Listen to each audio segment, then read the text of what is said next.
Hi, my name is Nancy, and I'm an individual, marital, and family therapist at Healing Hearts of Indy in Indianapolis, Indiana. And the title of my video today is Chameleons. So, chameleons are probably not a subject that you would ever think a therapist would talk about, right? And no, I'm not taking a turn for veterinary science or lizardology.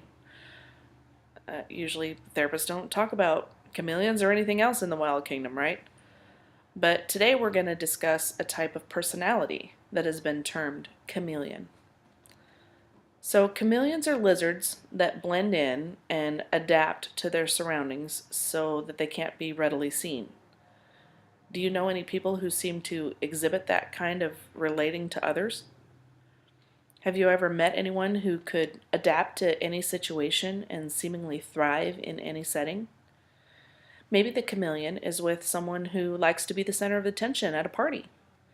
They come out of their shell and become more outgoing to match the other person. Perhaps they are in a setting with a very somber group and they become more quiet and subdued. Maybe in another setting, the chameleon will act very religious or chaste, while the next moment they might be vulgar or mean. Well, why do chameleons blend into their surroundings in nature? It's a defense mechanism. And it's no different in the case of the chameleon personality. An intense fear of abandonment or shame, for example, can cause people to adapt to whatever situation presents itself in order to preserve perceived connections with and acceptance from others. The chameleon doesn't have a strong sense of self. They borrow the self or the personality of others to gain attention and acceptance. Chameleons really have no idea who they really are. This is actually a very lonely and anxiety-filled way of relating to others. I mean, what fears does the chameleon face? They fear being their authentic selves because they might be abandoned if others find out who the chameleon believes they are on the inside. On the inside, the chameleon believes that he or she is not lovable. They fear the aloneness and rejection they will face if someone sees them, really sees them for who they are, and doesn't like what they see. Having these scary feelings, it literally feels like it would be worse than death.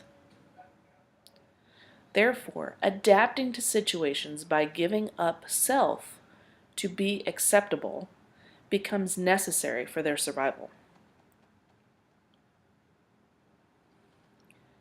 So when it comes down to it, chameleons end up giving up who they are, trading peacefully living as the beautiful person they are on the inside for the anxiety of trying to belong. The voice in their heads constantly tells them that no one will accept them for who they are. It's a private hell of their own making. They refuse to believe how breathtaking they are. And not because they've earned it, by the way, but just because they are. Each person is a unique and beautiful creature, lovable for exactly who they are. Many of us don't believe it. We tell ourselves the lie that all of the painful times we experienced anything that resembled rejection in our childhoods were reflections of how lovable we are. Well, I would invite you to stop believing that lie. If we look a little bit deeper, and if you see yourself as a chameleon, this feedback might sting a little bit. Chameleon behavior is also actually being manipulative and controlling of others. It's attempting to control others and the reason why is to make your environment safe for yourself. The thought is, if I can control others, I don't have to be afraid of them, right? So, as a chameleon, I'm going to attempt to control your perception of me. In essence, attempting to force you to accept me and pay attention to me. And when it comes down to it, this is an invasive way of relating to others. it's also ultimately a temporary illusion at best, because we really can't control how others feel or think, not in the context of a healthy relationship or with any kind of long-term efficacy. Eventually, someone you're trying to trick will catch on, and then the chameleon can be seen. Taking the risk of love yourself for who you are is a dangerous and scary notion.